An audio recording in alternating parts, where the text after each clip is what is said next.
But it's not. Hold on. Oh, so we continue our answer. Okay, I just making sure I understood. How is this group not going to talk? Look at all that. That'll be a power. That's his job.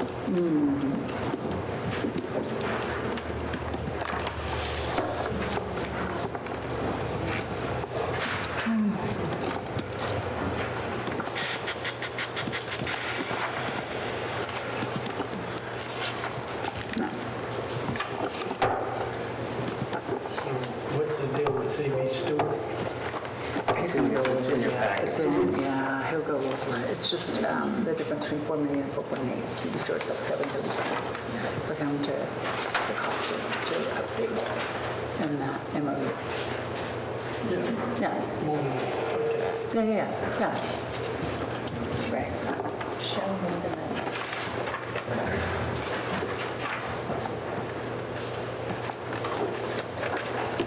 Anybody said it's sweet.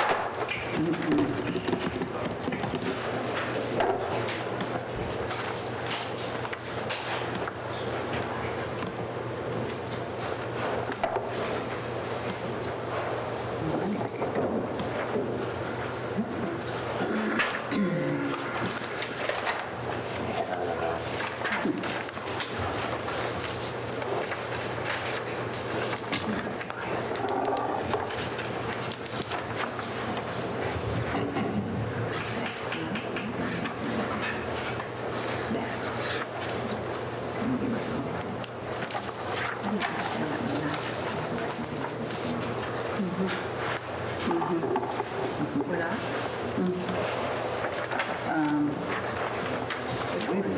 Hold on, I think we need to say.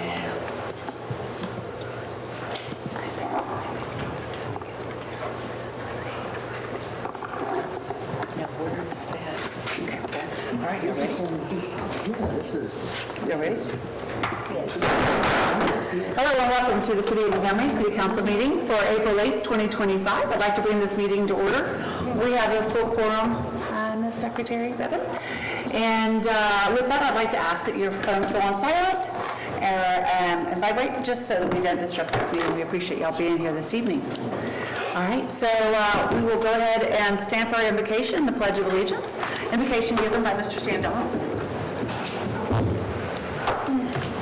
Heavenly Father, I thank you, Lord, for continued blessings to flow to the city of Montgomery, to this governmental body, to the city council, and all those in attendance tonight.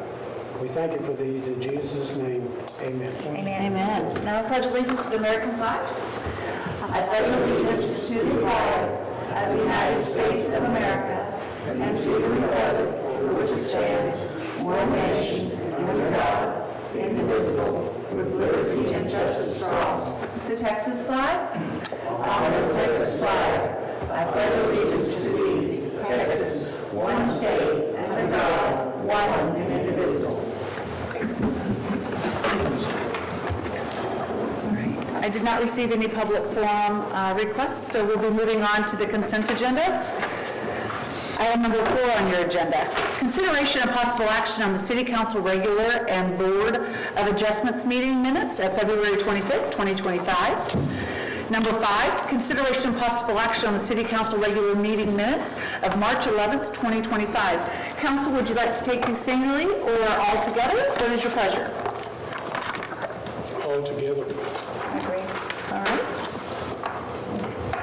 I make a motion to accept the consent agenda as presented. I second. Motion by Casey, second by Cheryl, that we will accept the consent agenda as presented. This motion is debatable, amendable, and requires a majority vote. It's open for discussion. All those in favor of accepting the consent agenda as presented, say aye. Aye. Those opposed, say nay. The ayes have it, the motion carries, and we will accept the consent agenda as presented. Public hearing. The City Council will receive comments from the public on the below. Okay, here we go. Regular agenda. Item number 6, consideration and possible action on the Lone Star Ridge Section 1, WSD and P plans. Development number 2404. Good evening, Mayor and Council. What this item is in your packet, so starting on page 63, you see a copy of the construction plans for the first section of Lone Star Ridge Section 1. Lone Star Ridge is the Taylor Morrison development on Lone Star Parkway, where they began the clearing and grading work on the north side of Lone Star Parkway, just east of Buffalo Springs. So as is required by your code, the actual construction plans for that section coming from the council for approval. We have reviewed the plans with reference to the city's ordinances and the city's design manual. We find them to be in compliance, don't have any issues with this. A couple things I do want to point out that we had talked about previously, just to wrap it all together. At your March 25th meeting, y'all approved an amendment to the development agreement to address the retaining walls throughout the section, just denoting that they are developer's responsibility or his assignee, not the city's responsibility for the retaining walls. They then have since adjusted their plans so those are outside the right-of-way, outside the easement as much as possible, and that's in here. A couple things just to note in the plan set. So again, this is the first of two sections. The grading is already ongoing. This plan set doesn't approve their park layout. So if you look in the plan set, there is a park and it looks like a splash pad and things for reference only. That is not part of this approval. They have submitted those plans to us. We provided comments and mainly surrounding, there's a lot of easements and utilities in that area, so making sure everyone's clear on responsibilities and other agreements and needed in place. A couple other things that we had them do, just that's worth noting, is for their water line connection at Lone Star Parkway, we had them extend that steel casing extra length due to the planned improvements of Lone Star Parkway. Just go ahead and having that in steel casing, so if that project does get funded through the road bond, it is already there, and there's no additional work to be needed. This connection also goes over to Buffalo Springs Drive, ties into the water line there, as well as the sewer line goes over to Station 10, which they are funding the improvements of. So other than that, the plans are in order, we would recommend approval of such.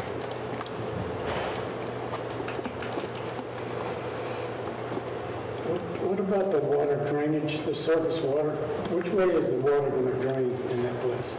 Generally, it all will flow north toward the canal. So they have dug, or they're in the process of digging a large detention pond in the back of the property. So there's going to be a series of two ponds. There's a pond that's existing today. It's kind of at the end of Peel Point Drive. And then that will flow down into another larger pond that they're constructing that ultimately outfalls into the drainage. That is not part of this plan set. That was a separate mass grading plan set that was approved because it doesn't include public infrastructure roads. So they're going to have two ponds? Correct. Okay. Yeah, small one that's really existing, and then a larger one that's essentially all the way across the bulkhead to the very northern end of the property. And they did submit a drainage impact analysis showing impacts on the channel that they're retaining and they're not exceeding the pre-development flow.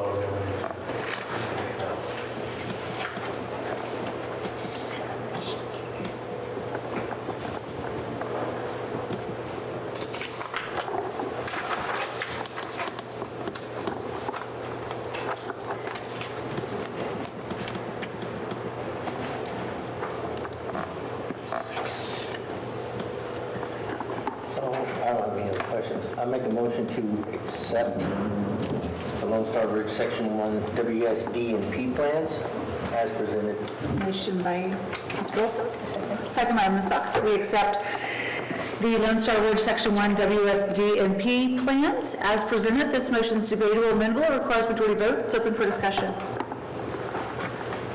All those in favor of accepting the Lone Star Ridge Section 1 WSDMP plan, say aye. Aye. Those opposed say nay. The ayes have it, the motion carries, and we will accept the Lone Star Ridge Section 1 WSDMP plans as presented.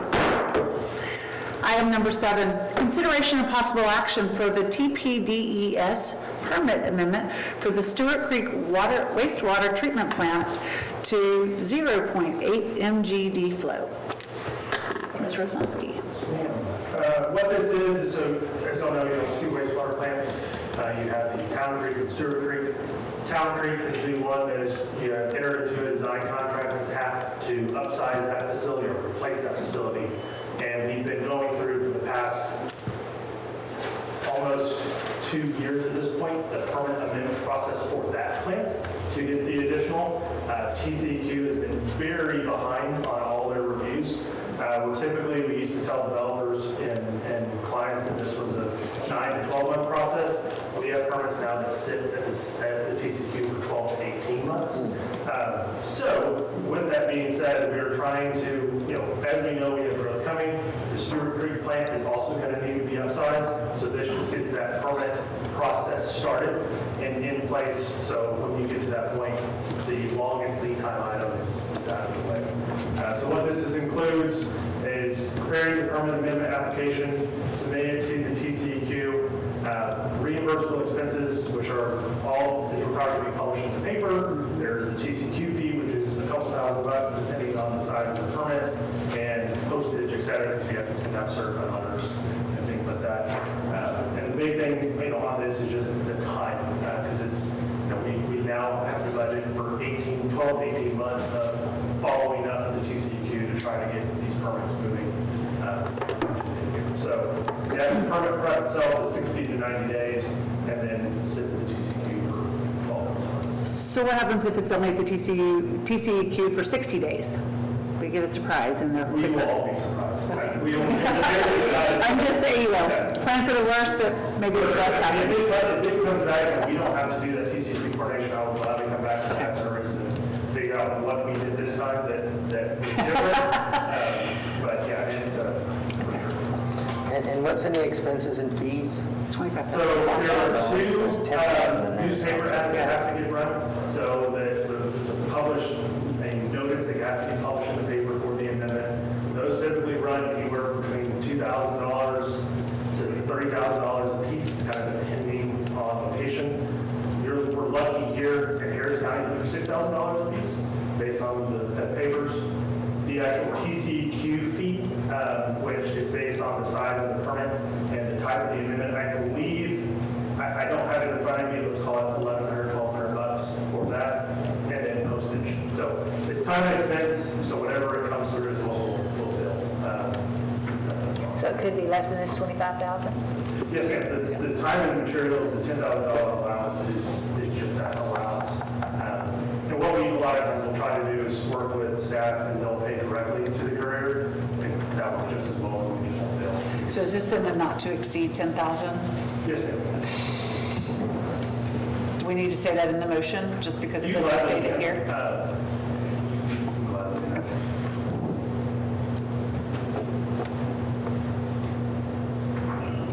I make a motion, we accept agenda item number 7 as presented.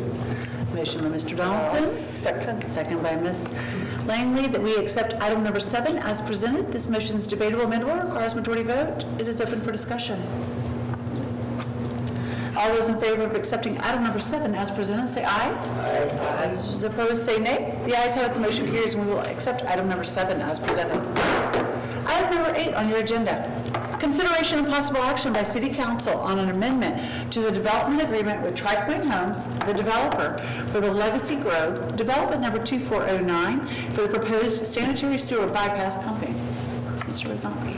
Right, starting at page 115 in your packets, you'll see a copy of this amendment, the amendment to this agreement. There's 2 main components of it. So you remember the Legacy Grove development, part of their development is they are relocating and replacing lift station number 5. Lift station number 5 is the one at the bottom of the creek by Napa that is in dire repair and it's too small.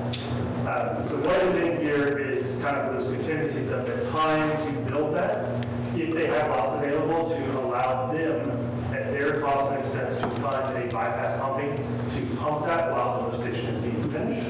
And so that is what is in this section 2. So it lays out, developer is responsible for installing and paying the cost of a 2-pump system that has an auto diver, so if there's a failure, it falls out.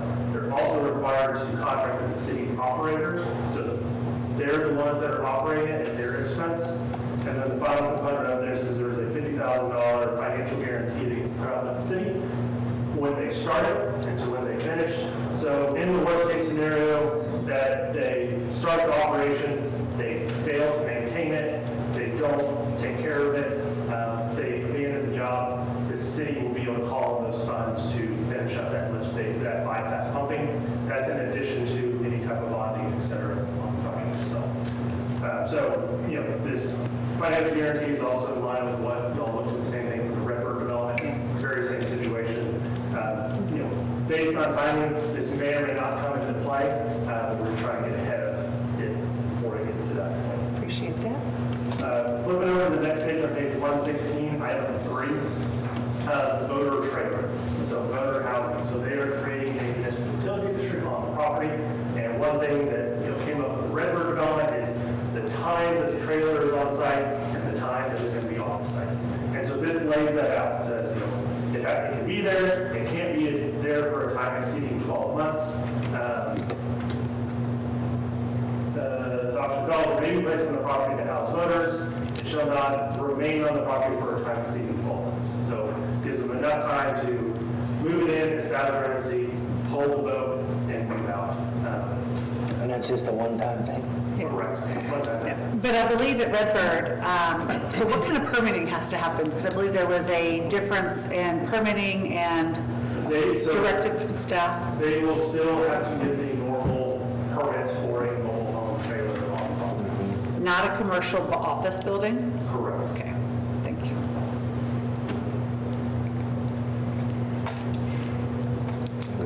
I know this is not an executed agreement, but this has been reviewed by the developer. So they'll come before council with their mobile home? I don't remember. Yes, the ordinance That is the says, ordinance, yes.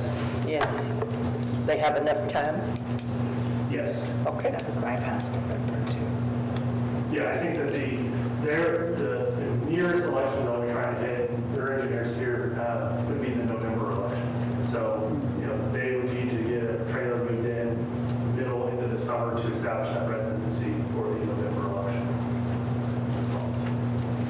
And who is, I'm assuming code enforcement will be the one to ensure that all of the permits are properly done this time and executed properly?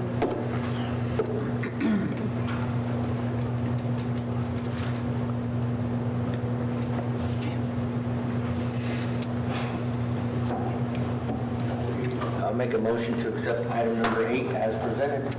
Motion by Mr. Olson, second by Mr. Johnson, that we accept item number 8 as presented. This motion is debatable and amendable. Requires majority vote.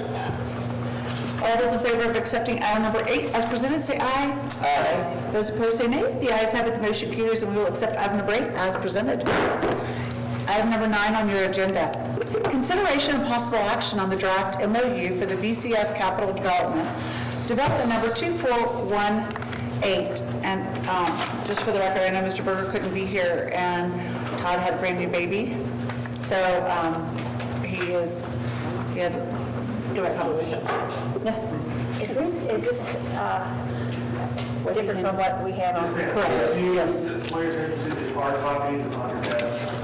I realized late last night, this morning, we had uploaded the previous version that didn't include the section in red that's highlighted on your sheet. Everything else is the same, it's just this additional language that was requested to be added by the developer. I know we've talked about this agreement a couple times in workshops and council meetings, and this is kind of the culmination of our understanding of everyone's stance and kind of direction that was given. So what I'll do is I'll run through the kind of terms in here. We'll say the developer has reviewed it, they are in agreement with the item that we here as well. Answer any questions specific to that. What is not part of the MOU itself is this sum. So this is really for reference only. We do expect to want the exhibit showing the scope of the improvements as part of the MOU. The actual cost summary is a separate document just for reference that we'll talk about here. So, kind of go back to the highlight just so we're all on the same page. So as a reminder, this is the BCS Capital Development. This is facing the Home Depot, west of Buffalo Springs, all the way from 105 to C.D. Stewart along that side, kind of wrapping around Ransom State House. So there's a handful of items that they are wanting to proceed with, are needing to proceed with in terms of the feasibility study. So when you go down to the bottom of the first page, section 1 is the water line improvements. So we look on Exhibit A. This includes the water line improvements that extend all the way from Lone Star Parkway to the northern boundary of Home Depot, as well as along the front of the 105 on the property. I don't know if the reason you want last time. So, and I think you explained this before, but what is the reasoning for it having to, for us having to connect it all the way to Lone Star Parkway again? Flows. So right now, essentially, in order for water to get all the way around to Home Depot, it goes around Lone Star Parkway in front of Kroger to get over to Home Depot. So when that was going in, there was already close to pressure and flow issues when it comes to fire flow. So we were having them connected because that essentially makes a shortcut, increases our pressure and flow at that location to be able to meet fire flow requirements in guns. So wouldn't it be easier just to connect it to the 12-inch on the other side of the track? You can, but it still gets bottled down. So if we go from 12-inch in front, it goes down in the front of Brochures, it connects down to a 10, and then down to an 8, and connects to Pond Street, where that 12-inch was upsized a few years ago. So the shortest route from Water Plant 3, which is your main producing water plant, is down Buffalo Springs Drive. That will help benefit this entire area from that line side. So it'll create a loop, right?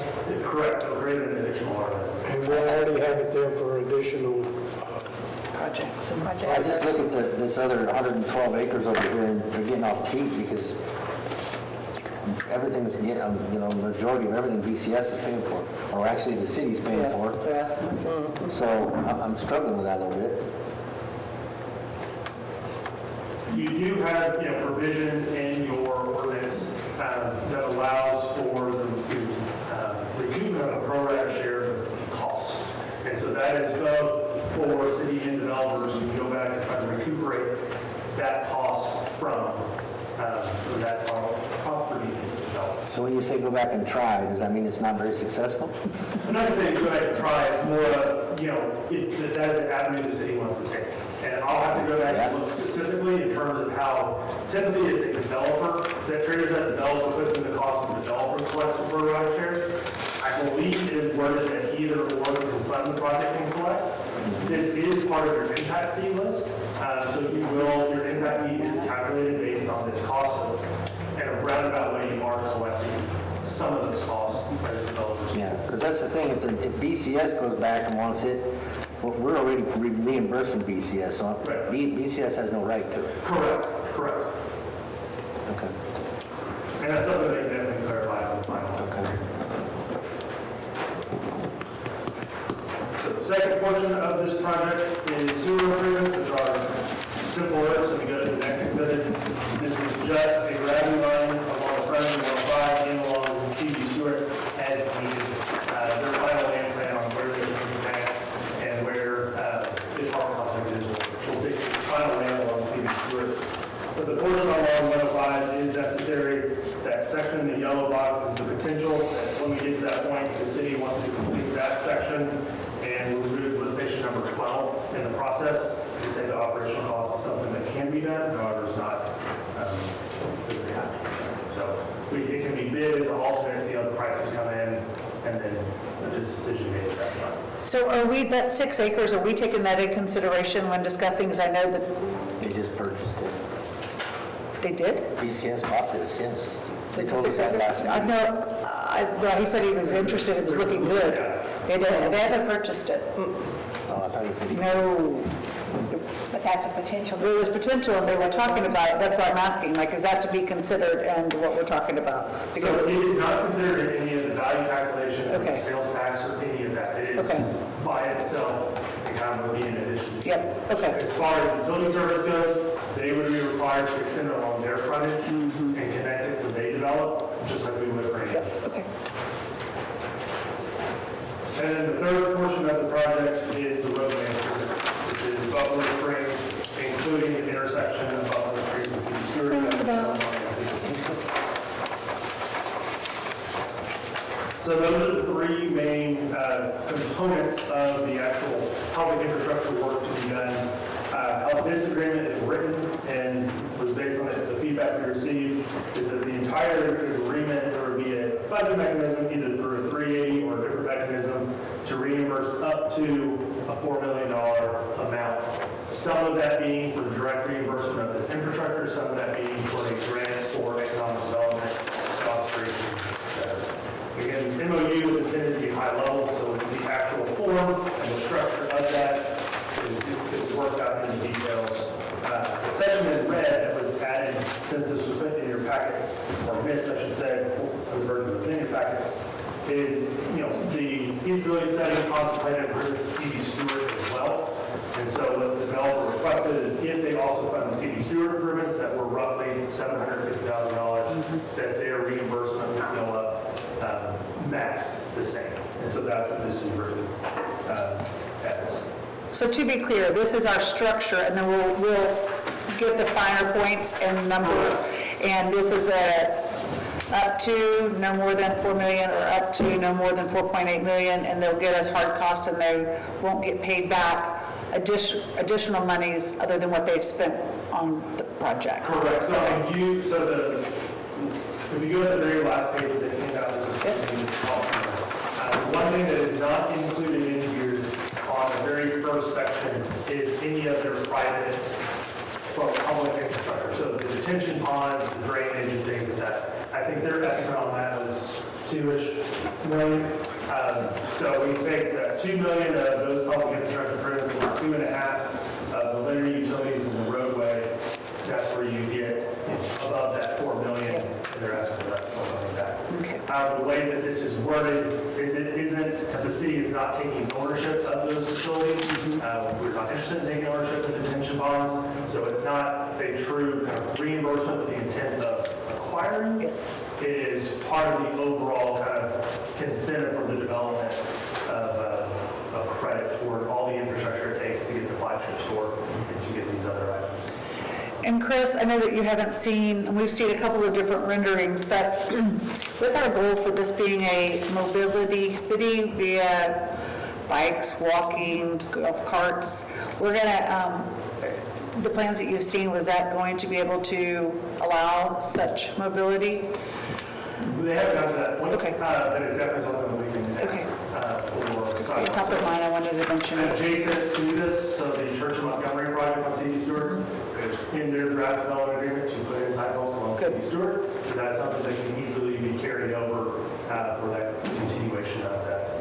It's something that we've definitely all agreed on. We're talking to KKC and the other third parties that we've had helping us with planning and zoning around the city, so. And then going back to page 3 of the agreement, so the covenants and terms, so section or item paragraph 5. City agrees to fund reimbursement through some portion of sales tax, city sales tax revenue, MDC sales tax revenue, and additional ad valorem tax revenue. So this is not saying that it's going to be all three. These are all the potential buckets. Obviously, it's going to take both MDCs and cities consideration. And once I get through these items, I'll point your attention to the last page to at least talk from the concept level. And a term not to exceed 10 years. So that was a big punt that, that council was making, was a 10-year limit. And so that is written into this MOU. Item 6 is talking about drainage, that essentially if they do a drainage report, the drainage report is approved, the tract is platted, that will govern for that tract, which is normal practice for the city. And then the final portion is just a reminder / understanding that the northern portion of the property will need to be rezoned to R2 multifamily. So they have the 13 to 14.5 acres of multifamily development. It's currently zoned B commercial and PD. That B commercial portion would need to be rezoned by the city. So this is not rezoning the property. They have to go through the normal rezone process. This is just a understanding of that rezoning. Chris, I've actually talked to the developer, I talked to Jack about the landscaping for the whole project. Since there really is nothing that we're doing about that. And that is one thing I'm kind of concerned about, the fact that we have appropriate landscaping that will actually, give a better quality of life to the area. Well, is that something that we can add into the development agreement? Well, it's similar to the trees and all the grass and stuff we made Home Depot put in, right? We want That was pretty standard.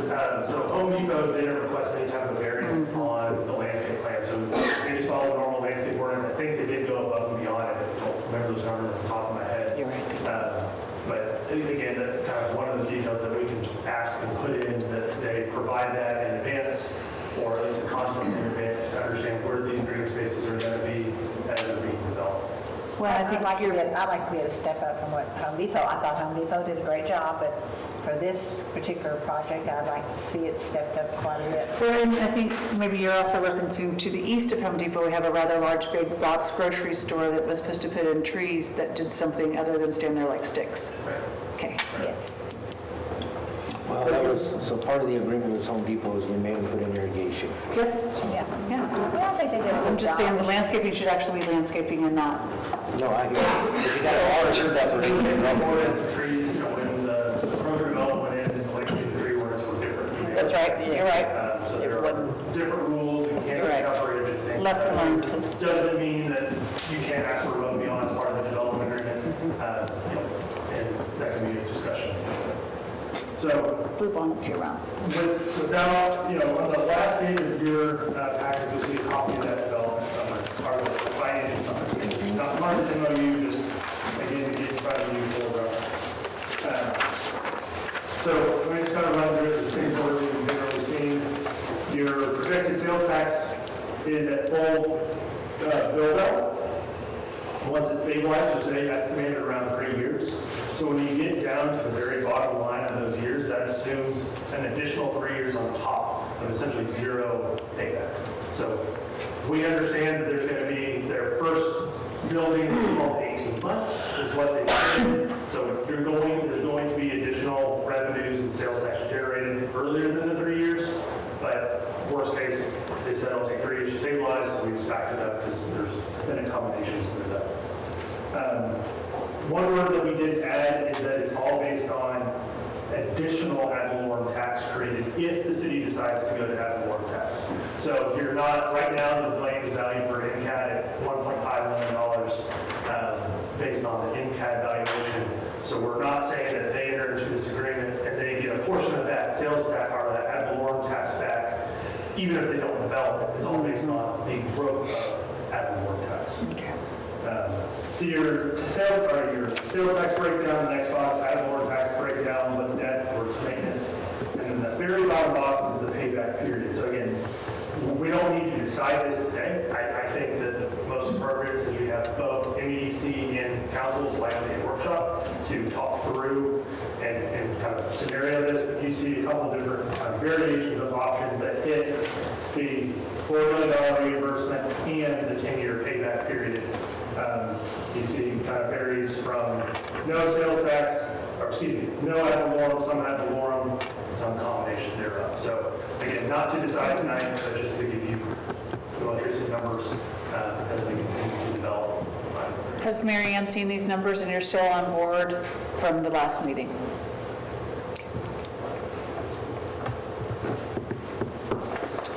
My understanding from planning and zoning is that they're going to put a retaining wall in the southeast corner of the property. Are you familiar with that? That is my understanding. Why is it going there? In my understanding, it's like 6 feet high. Is it going to block views? I mean, what's the purpose of putting it that far? Is there going to be all other engineer, just to kind of address what the plan is at this point for that?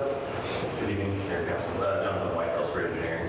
So we don't have our final grading plan or anything, but just looking at it conceptually as we're going through the detention kind of modeling and mixed criteria, that's the lowest part. So right there at the corner, the lowest part that's typically working with detention ponds, the lowest part of the lands, that's always where developers don't want it.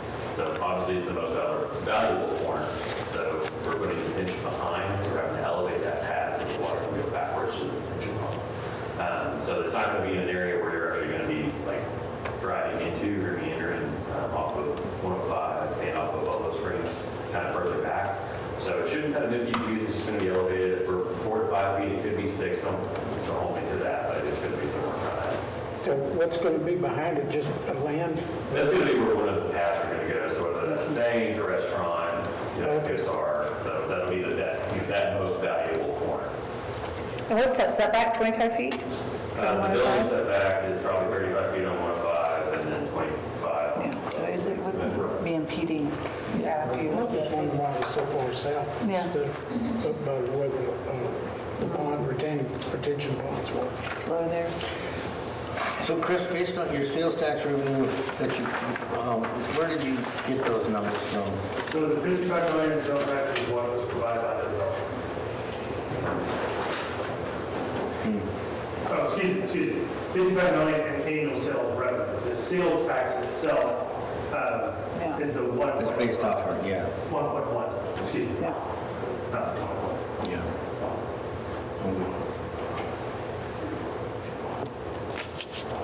I think that's very conservative, but I appreciate being conservative than overzealous. With what all they're putting in there.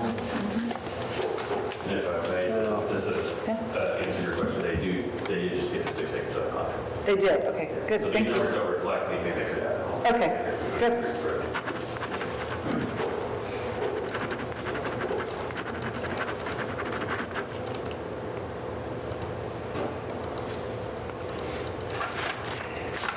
So the next steps from that, so obviously answer any questions, et cetera, that y'all have on this.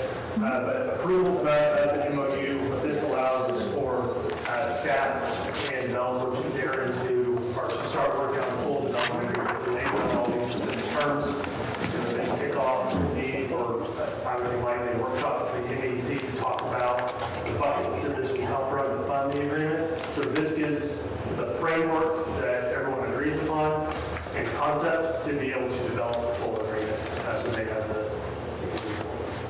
So with that change of the 6 acres under, what about CB Stewart there and upgrading that road? There's going to be no ask for that, or? I think that is a valid task. I think, We're not there yet? It's under contract, so I mean, if they come back and they request that that be included in the MOU, I think obviously we need part of the development agreement. It's kind of reevaluating the need for all those. Feasibility study, everything was based off of the 32 acres lot. Right, okay. So, I mean, so this is not anticipating the 6 acres. Now, however, if the 6 acres is part of this, that extension is also going to serve the 6 acres. A lot of things will change, and to be determined exactly what. So technically, just approving this tonight is just kicking it off to move forward with the plan. Yes, ma'am. So it's a non-binding. I was going to say, it doesn't bind us to any, Yeah, so the MOU is designed to detail the specific or meeting requirements of the development.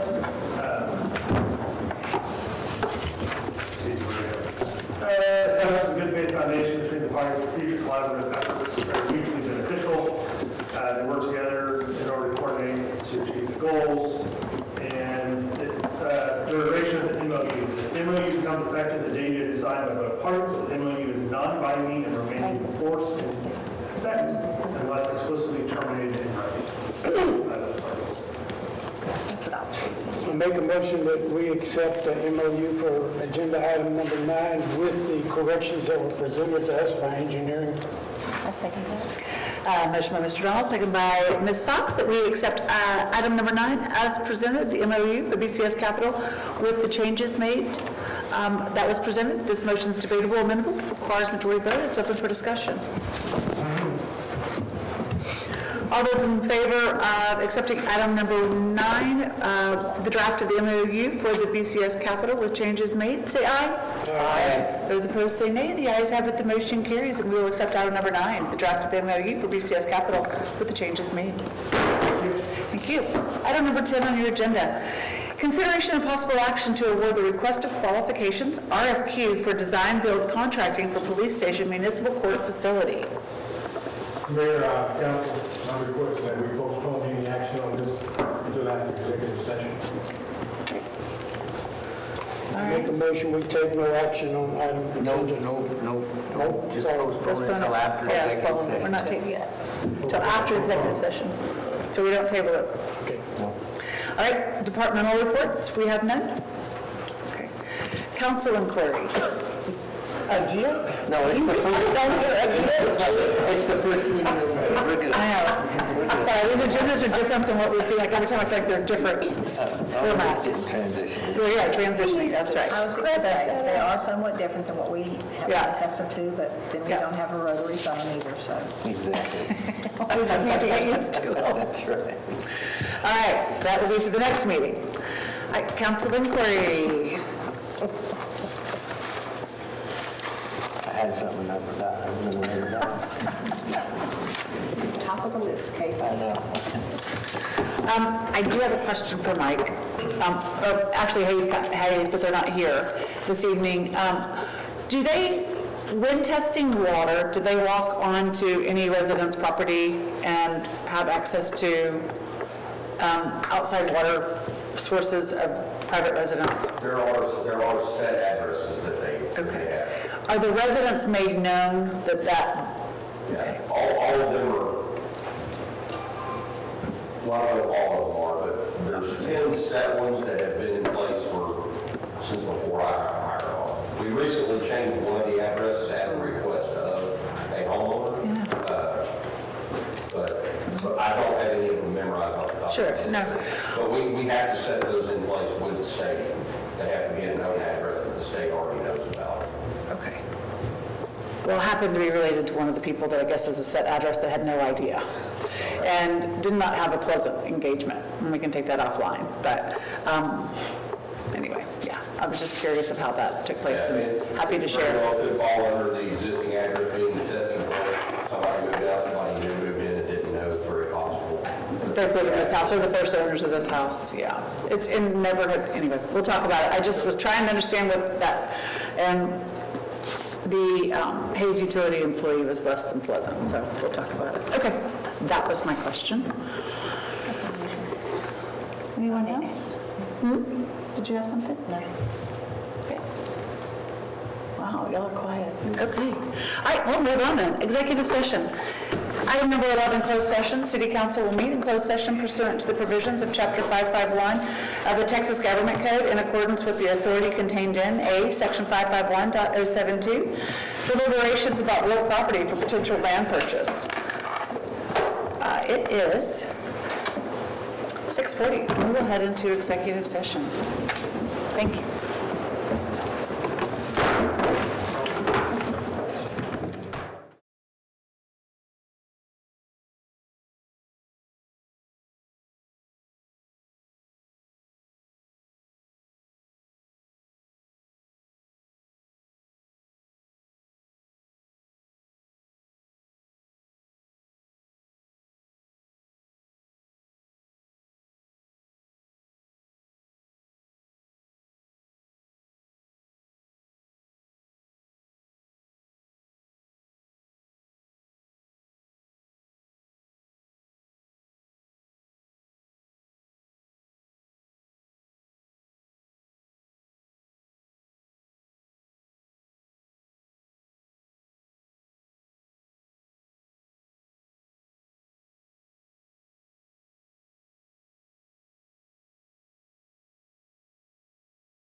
Yeah, I think so, and if you want to know, you can call Jeff, he'll remember.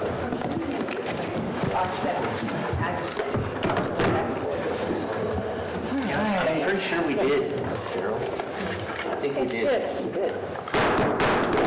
It is 7:31, we are back in open session, so item number 12 on your agenda. City Council will reconvene in open session, at which time action on the matters discussed in closed session may be considered. A, Section 551.072, deliberations about real property for potential land purchase. I'd like to make a motion to authorize our city interim administrator to pursue real estate negotiations as discussed in the executive session. I second that.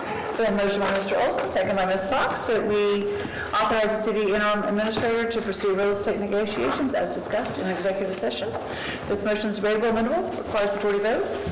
All of those in favor, say aye. Aye. Those opposed say nay. The ayes have it, the motion carries, and we will authorize the city interim administrator to pursue real estate negotiations as discussed in executive session.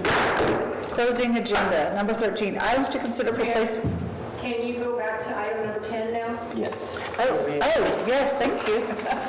Consideration possible action to award the request of qualifications, RFQ, for design build contracting for police station municipal court facility. I have a question, Chief. Is it going to cost anything for this request for qualifications? No. We can let him go ahead and move forward with it. Is that a motion? I'll make a motion to... Hold on. When you say move forward with it, what we're saying is, To award the request. Oh, you already have it? Oh, action to award the Hold on, request. just for some background, when another opportunity presented itself, Caleb had advised us to not score this or to do anything with it. So at this time, we are unable to award it. So I was asking for to take no action on this. So that way, if, depending on how your outcome comes with the executive session, would determine whether or not we brought this forward again or Okay, we just let sure. it go. So, a motion to take no action. Motion by Mr. Olson, second by Mr. Johnson, that we take no action on item number 10. All those in favor say aye. Aye. Those opposed say nay. The ayes have it, the motion carries. We will take no action. All right, now closing agenda. Item 13, items to consider for placement on future agendas. Got nothing. I think we talked it all out. All right, item 14, I'll entertain a motion to adjourn. Make a motion to adjourn. Motion by Ms. Fox, second by Mr. Johnson. All those in favor say aye. Aye. Those opposed say nay. The ayes have it, the motion carries. It is 7:34. We will adjourn. Thank you. All right.